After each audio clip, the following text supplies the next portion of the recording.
Frères et sœurs en islam, ce que vous allez entendre aujourd'hui dépasse l'imagination. Des paroles chuchotées dans les cercles de savants, des visions partagées entre les murs sacrés des mosquées, des rêves puissants confiés par des chers reconnus pour leur piété. Tous convergent vers un seul et même nom, le Mahdi. Il ne s'agit pas de rumeurs ordinaires. Ce sont des récits que peu osent dévoiler et qui pourraient si bien annoncer le début d'un bouleversement prophétique. Que se passe-t-il aujourd'hui dans le monde musulman? Pourquoi tant de savants, de chers et de guides spirituels parlent-ils de son imminente venue? Avant de plonger dans ces révélations, abonnez-vous à cette chaîne, La Foi Islamique. Ensemble, explorons la vérité à la lumière du Coran, de la Sunna et des signes des temps.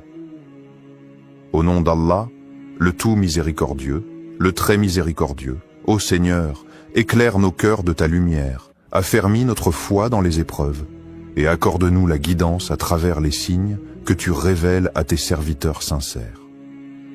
Partie 1. Les cheikhs qui ont parlé. Des voix respectées qui s'accordent. Ils ne sont ni des youtubeurs sensationnalistes, ni des rêveurs illuminés. Ils sont des porteurs de savoir, des veilleurs dans la nuit du monde moderne, des hommes qui ont passé leur vie à lire, à prier, à observer et à se taire, jusqu'à ce que le poids des signes les pousse à parler. Cheikh Imran Hossein, Cheikh Nabil Al-Awadi, Cheikh Al-Habib Ali Al-Jifri. 3 noms, 3 horizons, mais un même frisson dans leurs propos. Quand ces figures prononcent le mot Mahdi, ce n'est jamais à la légère. C'est après des années de méditation, d'étude des hadiths, et parfois d'un rêve venu troubler leur nuit. Cheikh Nabil Al-Awadi, figure du monde sunnite, réputé pour sa prudence, n'a pas cherché à créer le buzz. Il a simplement déclaré, dans une voix tremblante mais ferme, « Nous vivons une époque où les signes mineurs sont quasiment tous passés. Il ne reste que les grands, et le Mahdi en est la clé. » Cette phrase n'est pas un cri. C'est un signal, discret mais profond. Et pour ceux qui connaissent la science des signes, ce genre de déclaration ne peut être ignoré. Ce n'est pas un homme quelconque qui parle. C'est un érudit, formé, entouré, respecté. Et pourtant, il ose évoquer ce que beaucoup n'osent qu'effleurer, l'imminence. Puis vient Cheikh Al-Habib Ali Al-Jifri, dont la parole est connue pour sa douceur, mais aussi sa profondeur spirituelle. Il ne donne pas de date. Il ne fait pas de chronologie. Il raconte un rêve qu'il a vu, un rêve bouleversant. Un homme au visage lumineux, à la Mecque, entouré de croyants criant « Tu es notre guide ». Il n'a pas dit que c'était le Mahdi.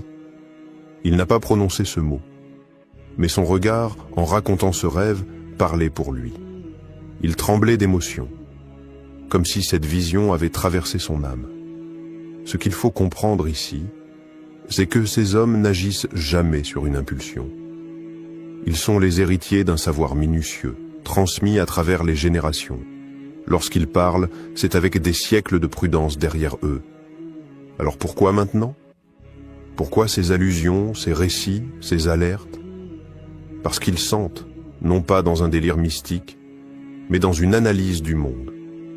Ils voient les systèmes s'effondrer, les tyrans se multiplier, les cœurs s'assombrir, et l'humanité atteindre un tournant. Et dans ce contexte chaotique, leur voix devient une lanterne.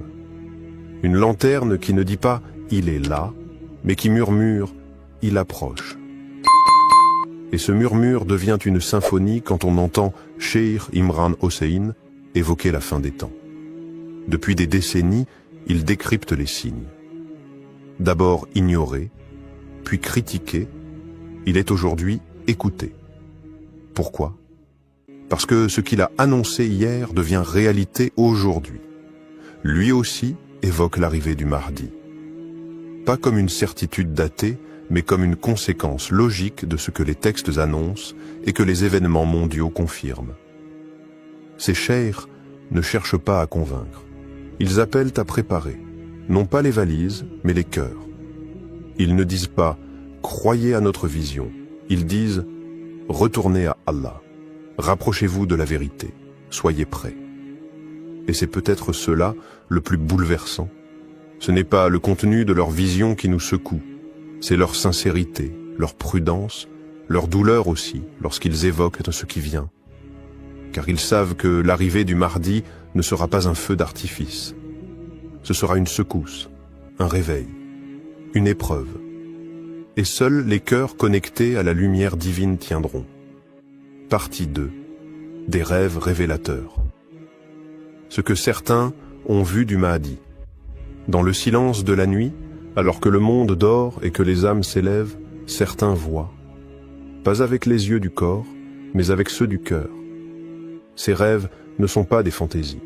Ce sont des fragments, des éclats du monde invisible que Dieu offre à ceux dont le cœur est purifié. Le prophète Muhammad l'a dit. Le rêve véridique est une des 46 parties de la prophétie.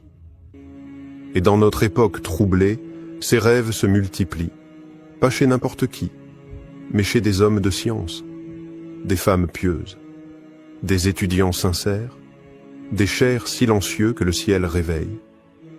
Un cheikh marocain a confié le regard humide que dans son sommeil, il s'est vu transporté à Médine.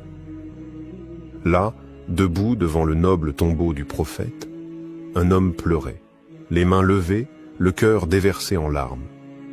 Et puis cette voix venue de nulle part, ou peut-être d'en haut, « Voici le Mahdi que tu attends ». Il s'est réveillé tremblant.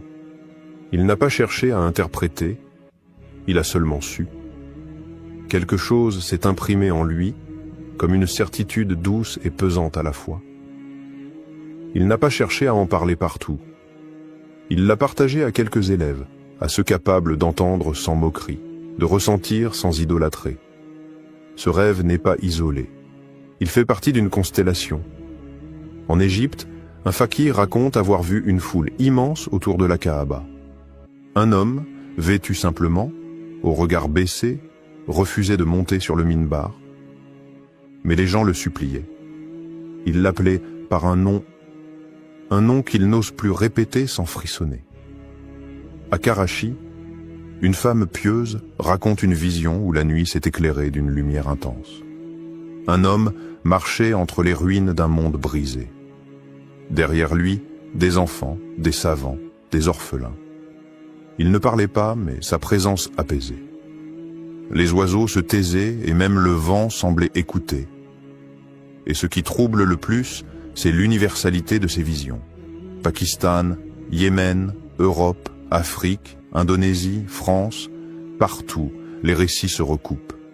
Le même homme, la même pudeur, la même scène, la foule, la lumière et une voix qui désigne sans désigner, et pourtant aucune coordination entre ces rêveurs, aucun agenda, juste des cœurs qui cherchent Dieu, des âmes qui pleurent en prière. Et parfois, la nuit leur répond. Ces rêves parlent tous de la même chose.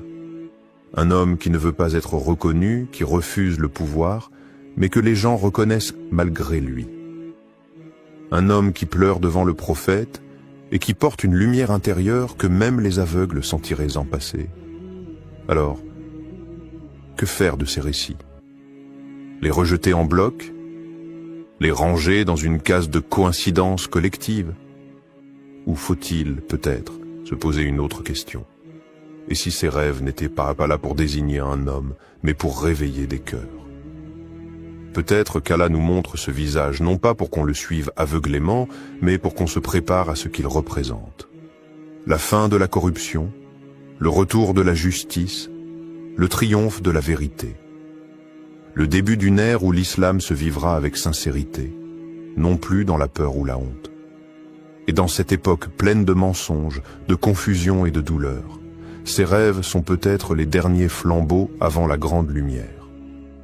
Partie 3. Les signes qui les ont poussés à parler.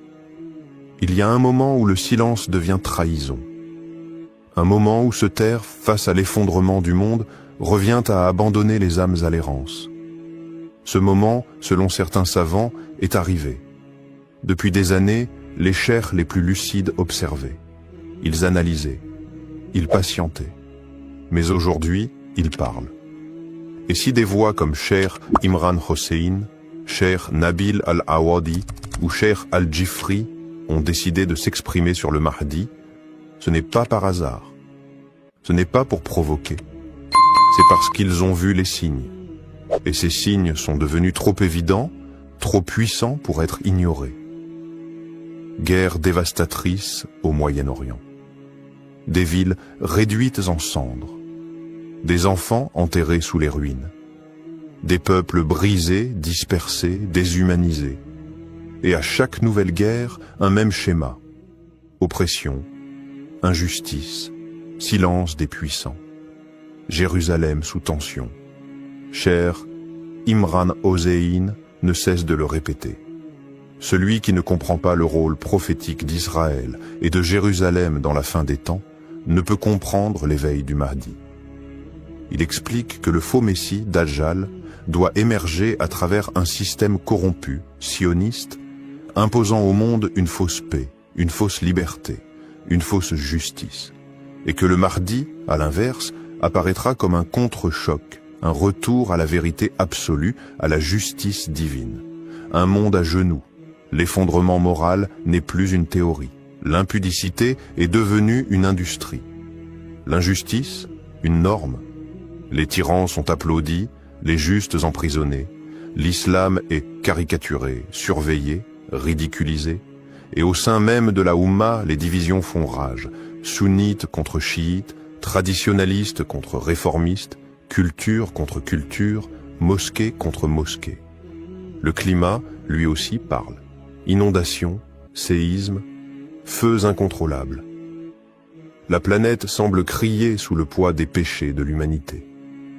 Les savants ne sont pas des climatologues, mais ils voient dans ces bouleversements un rappel, une purification avant le retour d'un ordre divin. Cheikh Nabil l'a dit sans détour. L'analyse ne suffit plus.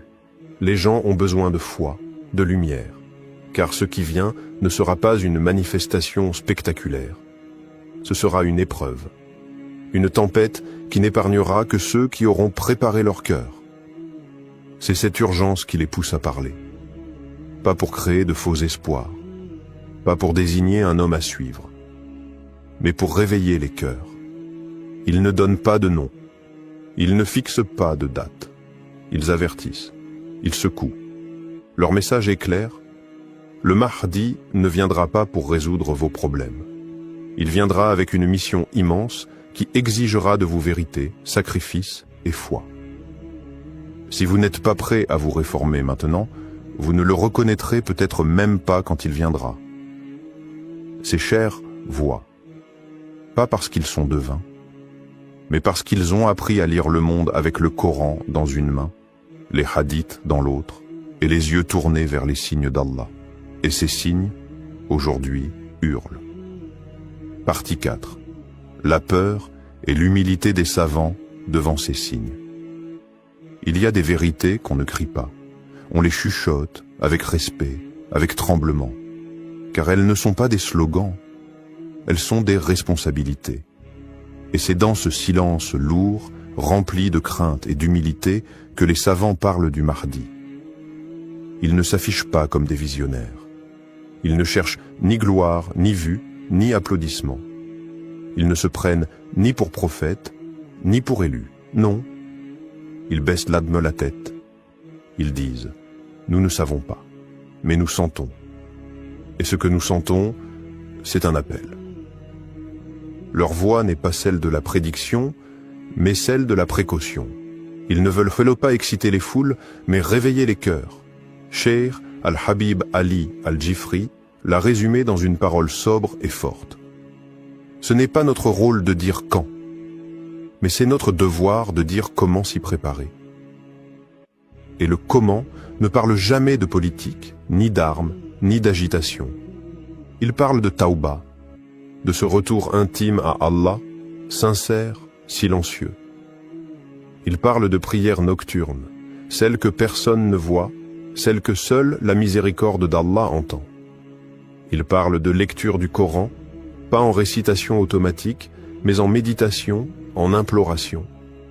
Il parle de purification du cœur, d'abandon des rancunes, des orgueils, des attaches mondaines.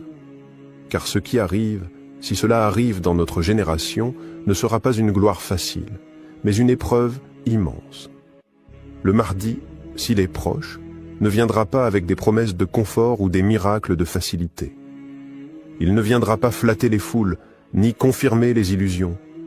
Il viendra avec la vérité, pure, tranchante, exigeante.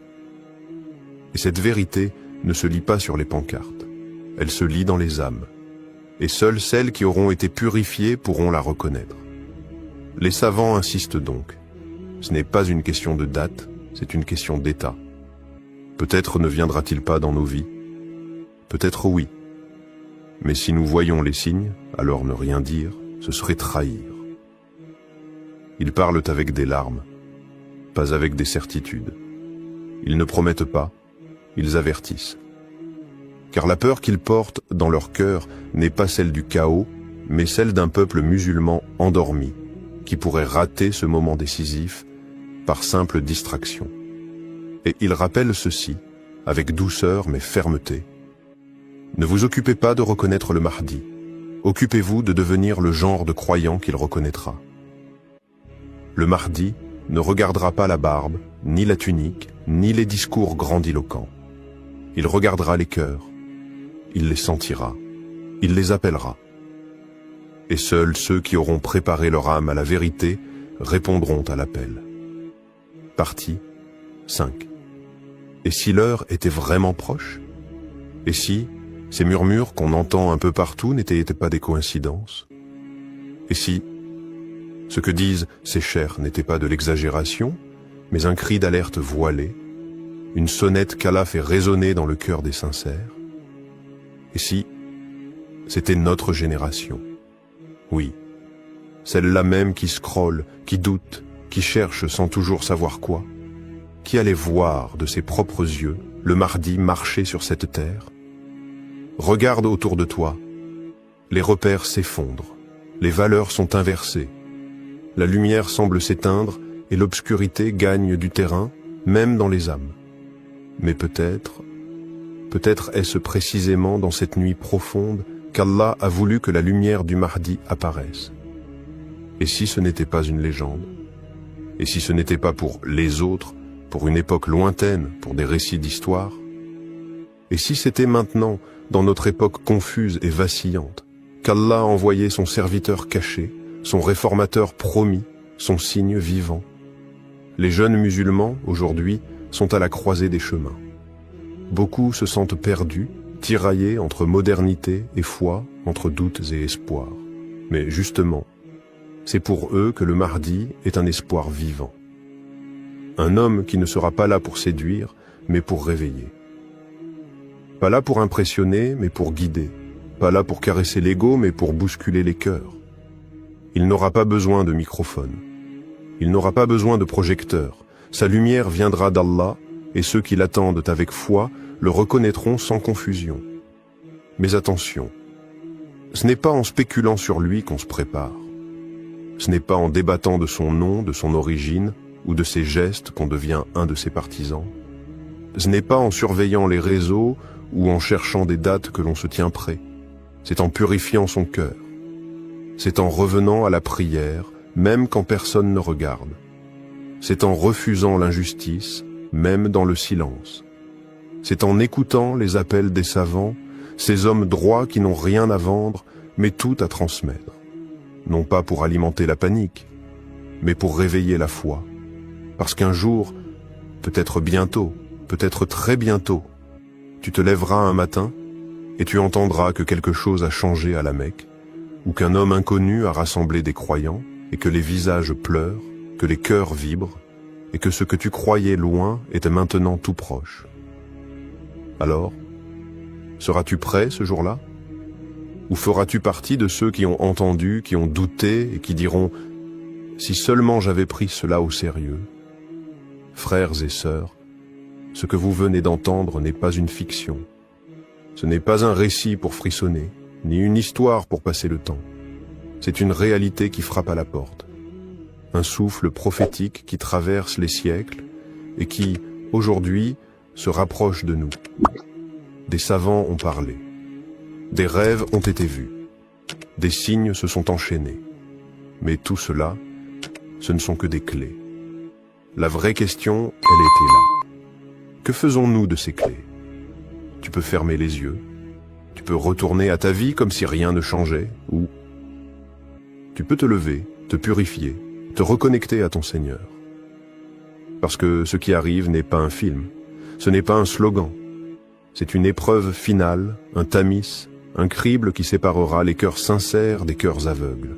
Le Mahdi n'a pas besoin de spectateurs. Il a besoin de croyants solides. Il a besoin de cœurs allumés par la lumière du Coran. Il a besoin de ceux qui ne fuient pas la vérité, même lorsqu'elle dérange. Alors écoute bien ceci. Ce n'est pas lui qui nous attend. C'est nous qui devons nous préparer à l'attendre. Beaucoup diront « c'est trop tôt ». D'autres diront « c'est trop tard ». Mais Allah a déjà écrit l'heure. Et le vrai croyant, lui, ne cherche pas la date. Il cherche à être prêt, quelle que soit l'heure. Abonne-toi à La Foi Islamique. Pas seulement pour suivre nos vidéos, mais pour faire partie de ceux qui veulent vivre avec conscience, marcher avec foi et mourir avec certitude. Qu'Allah fasse de nous ceux qui reconnaîtront le Mahdi sans doute et qui marcheront derrière lui sans peur. Allahumma arina al-haqqa haqqan warzuqna ittiba'a wa arina al-batila batilan warzuqna ijtinaba. Frères et sœurs, il y a des moments dans l'histoire où les événements ne sont plus isolés, où les signes se regroupent, s'enchaînent et pointent tous vers une même direction. Nous vivons une époque étrange, marquée par des bouleversements géopolitiques, spirituels, climatiques. Et si tout cela annonçait un seul et unique lieu, un lieu prophétisé, attendu, craint par certains, espéré par d'autres, le lieu de l'apparition du Mahdi. Avant de commencer, abonnez-vous à la chaîne La Foi Islamique pour ne rien manquer des révélations à venir. Car ce que vous allez entendre maintenant pourrait changer votre manière de regarder le monde. Bismillah, wa salat wa salam ala rasulillah. Ô Seigneur des mondes, éclaire nos cœurs par ta lumière, guide nos âmes vers la vérité, et fais de nous des témoins sincères de ton décret. Ya Allah, accorde-nous la clairvoyance de reconnaître tes signes, et la force de rester ferme lorsque viendra l'épreuve. Partie 1. Les signes avant-coureurs dans les hadiths.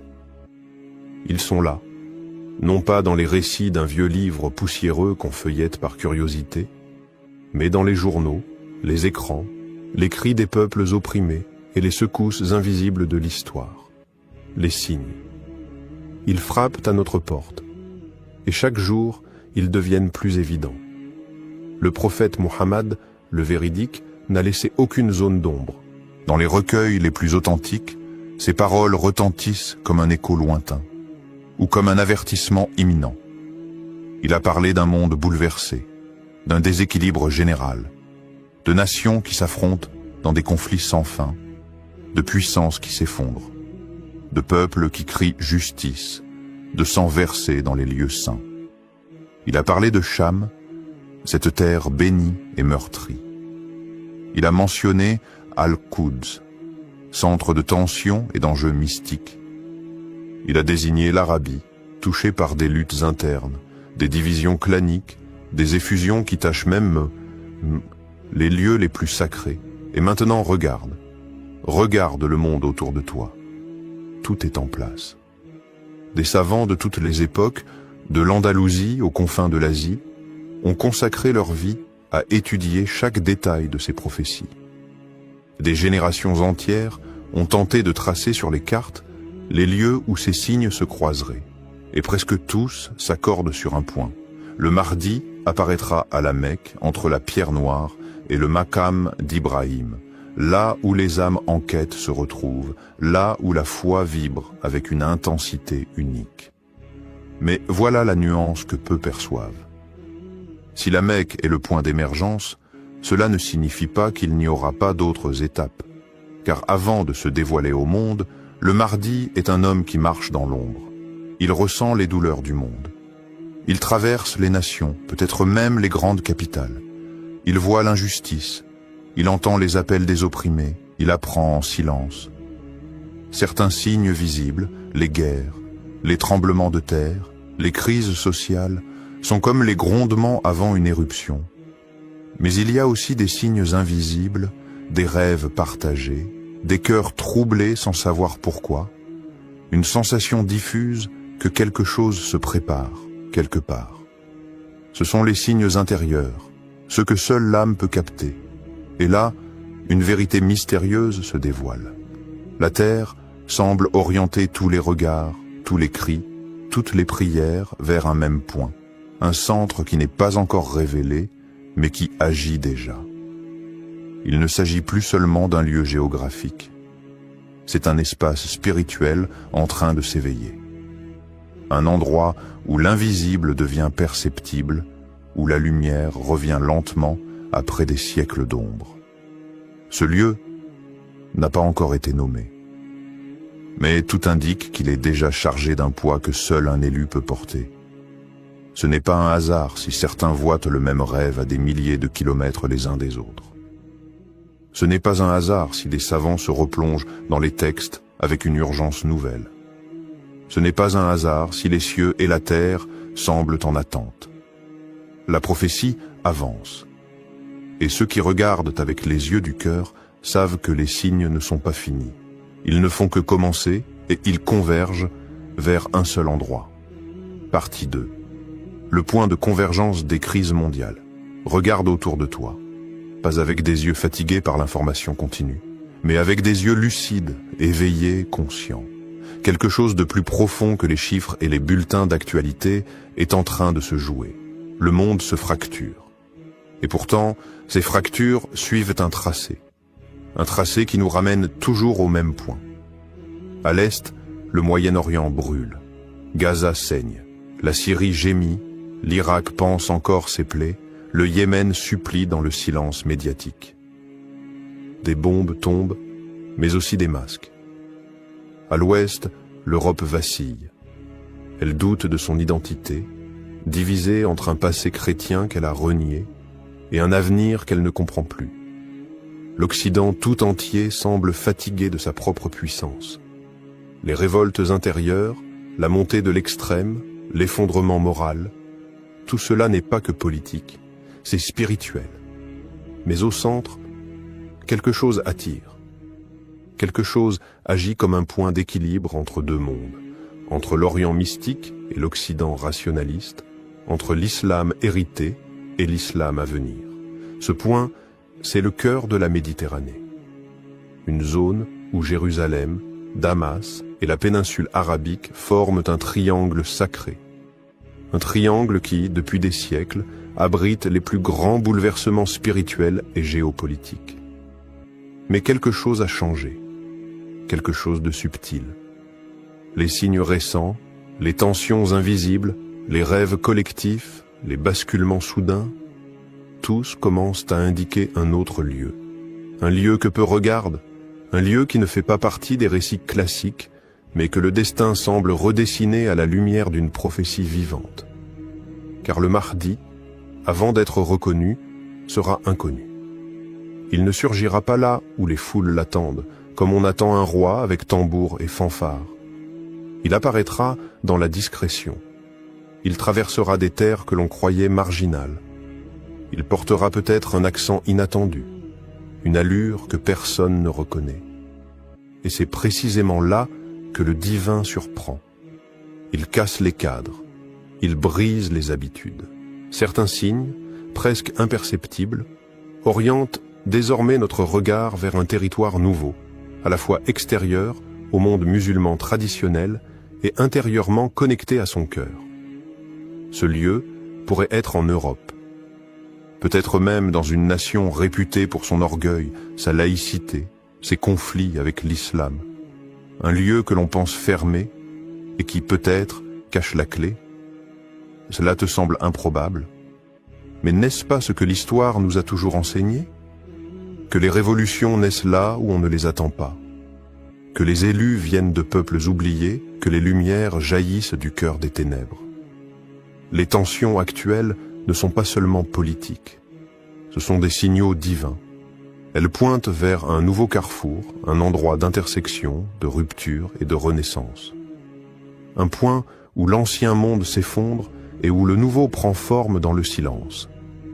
Et si ce lieu était déjà désigné, sans qu'aucun d'entre nous ne l'ait encore compris?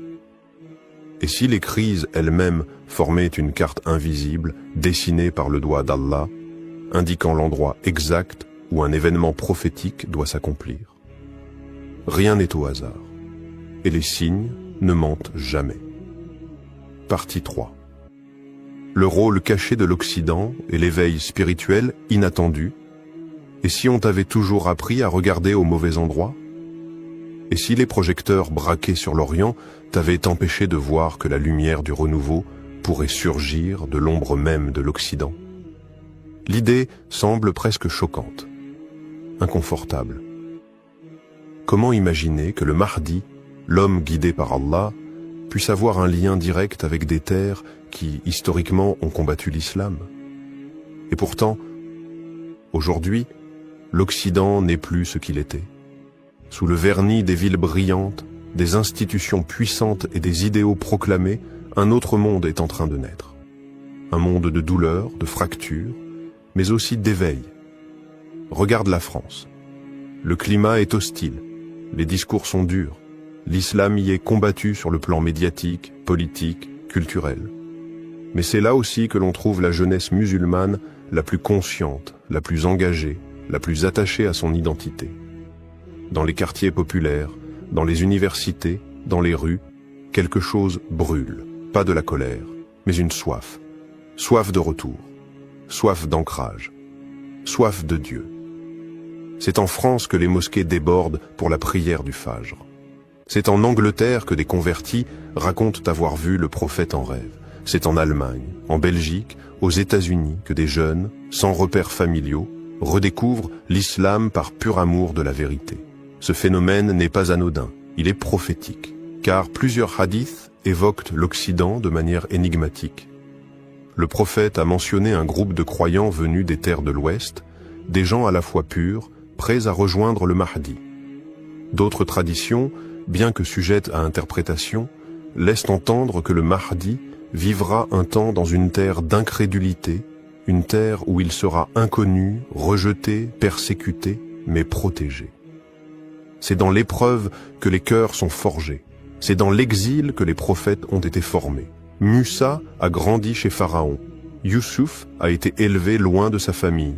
Le prophète Muhammad a été rejeté par les siens avant d'être accueilli à Médine. Et si le Mahdi suivait cette même trajectoire? Et s'il avait été élevé dans un monde de contradictions pour mieux le dépasser? Et s'il vivait aujourd'hui dans une capitale occidentale, en silence, observant, priant, pleurant les péchés de l'humanité, en attendant l'ordre divin? Peut-on imaginer un instant que Paris, cette ville de lumière profane, soit aussi le théâtre secret de la lumière divine? Elle qui incarne tant de rejets, pourrait-elle devenir le lieu de l'accueil? Un lieu où le Mahdi vivrait caché, anonyme parmi les anonymes. Un cœur pur battant dans un monde hostile. Un homme éveillé, protégé non par les murs, mais par la volonté d'Allah. Et si les épreuves des musulmans en France, leur douleur, leur résistance, n'étaient pas de simples injustices, mais un signe que quelque chose se prépare. L'histoire d'Allah ne suit jamais les chemins qu'on attend. Elle renverse les puissants. Elle élève les opprimés. Elle transforme les périphéries en centres, et les lieux rejetés en lieux élus. Et toi, as-tu ouvert les yeux sur ce lieu inattendu où tout pourrait commencer? Partie 4. Pourquoi Paris concentre tous les signes? Regarde Paris, pas avec les yeux du touriste, ni ceux du politique. Regarde-la avec les yeux du cœur, avec la lecture des signes. Paris n'est pas qu'une ville, c'est un champ de bataille invisible. C'est le miroir des contradictions du monde moderne, où la foi est traquée mais jamais étouffée, où l'obscurité croit dominer mais laisse toujours filtrer la lumière. Ici, les minarets sont étouffés mais les cœurs s'élèvent. Ici, la parole de Dieu est contestée mais constamment récitée dans les foyers, les cellules, les ruelles. Ici, les musulmans sont surveillés mais plus vivants que jamais. Est-ce un hasard? Ou est-ce le lieu exact de l'épreuve choisi par Allah pour que naisse ce feu dont parlent les hadiths? Un feu qui ne brûle pas pour détruire, mais pour révéler. Paris, ce n'est pas seulement la ville des révolutions, c'est aussi la ville du refus des prophètes, la ville des philosophies humaines, des lois sans Dieu, de l'ordre sans foi. Mais c'est dans ces lieux extrêmes, dans ces points de rupture, que naissent les plus grandes révélations. Souviens-toi, le Mahdi ne vient pas pour les conforts. Il surgit dans le chaos, dans le rejet, dans la nuit. Et cette nuit, Paris l'a déjà depuis longtemps. Mais une étoile pourrait bien s'y lever. Les récits soufis, porteurs de secrets transmis d'oreilles en oreilles, parlent d'un homme juste, discret, solitaire, habitant une ville étrangère aux lois divines. Il est silencieux mais éveillé. Il pleure la nuit, pris dans les coins sombres, et personne ne soupçonne qu'il est celui qu'Allah prépare. Ces récits ne nomment pas Paris. Mais ils parlent d'une grande capitale occidentale, où il restera caché jusqu'au moment du retournement. Et quel autre lieu aujourd'hui correspond à ce tableau plus que Paris, capitale de la laïcité, de l'orgueil humain, et pourtant si peuplée de cœurs soumis? Paris est l'épicentre de la tension. Chaque manifestation, chaque injustice, chaque débat sur l'islam alimente cette tension spirituelle, comme si un nerf invisible était touché, comme si la ville pressentait quelque chose qu'elle ne comprend pas. Le Mahdi, dit-on, ne veut pas du pouvoir. Il ne cherche pas l'apparition. Il est appelé par les événements et forcé par le destin divin. Et pour qu'un tel homme surgisse, il faut un terrain brûlant, un lieu qui le forge, qui le rejette, puis qui l'appelle à en sortir. Paris n'est pas la fin du voyage, mais elle pourrait bien être le départ, car c'est là que le feu intérieur s'allume. C'est là que le silence du Mahdi devient plus fort que les cris du monde. C'est là, dans les rues chargées de colère, dans les regards pleins de rejet, dans les invocations nocturnes des oubliés, que la lumière se prépare à descendre, et quand elle se déversera, elle ne viendra pas avec des slogans, mais avec le poids de la vérité. Partie 5. Les cartes anciennes et les révélations ésotériques. Il existe des cartes que l'on ne trouve pas dans les manuels scolaires. Des cartes que l'on ne trace pas avec des frontières politiques, mais avec des lignes invisibles, des lignes d'énergie, des trajets de lumière, des veines spirituelles que les anciens connaissaient. Les maîtres soufis les appelaient par les routes secrètes de la présence divine. Selon eux, certains lieux sur Terre ne sont pas seulement géographiquement stratégiques, mais cosmiquement choisis. Des nœuds où le ciel rencontre la Terre, où le destin du monde s'articule. Parmi ces points faits mystérieux, Paris apparaît, pas comme une ville sainte, mais comme un croisement, un carrefour chargé, un point d'intersection entre les tensions de la fin des temps. Là où les civilisations s'entrechoquent, là où les idées s'affrontent, là où la lumière et les ténèbres dialoguent sans cesse. Des cartes anciennes, juives, chrétiennes et musulmanes mentionnent un centre du monde. Non pas au sens physique, mais énergétique, elles parlent d'un cœur de l'humanité, d'un lieu où les événements de la fin convergeront avant de se rediriger vers l'Est. Et dans ces textes symboliques, on retrouve en filigrane la ville de Paris. Les soufis évoquent une géométrie spirituelle. Mecque, Jérusalem, Damas, et un quatrième point invisible, plus à l'ouest. Un point de silence, un point de gestation. Certains maîtres ont chuchoté, loin des foules. Là où les prophètes ne sont pas attendus, là apparaîtra le signe. Et puis il y a les rêves, des croyants sincères, pieux, qui ne cherchent ni gloire ni mythe, rapportent des songes étonnants. Un homme, vêtu simplement, debout au cœur d'une grande ville européenne. Son visage est paisible, son regard porte une lumière antique. Il ne parle pas, mais ceux qui le voient comprennent sans mots. Il est là, et le monde l'ignore. Des coïncidences étranges, des versets récités dans des ruelles, entendus par des inconnus au moment exact où leur cœur cherchait Dieu. Des apparitions de lumière au-dessus des minarets en pleine nuit, des enfants récitant des sourates qu'on ne leur avait pas encore enseignées, des prières exaucées dans les moments les plus noirs. À Paris, ce ne sont peut-être que des coïncidences, ou peut-être sont-elles les signes subtils du réel, comme des gouttes d'eau avant la tempête prophétique. Le Mahdi, selon certains récits, marchera longtemps dans l'ombre avant d'être appelé à la lumière. Et cette ombre peut être une ville,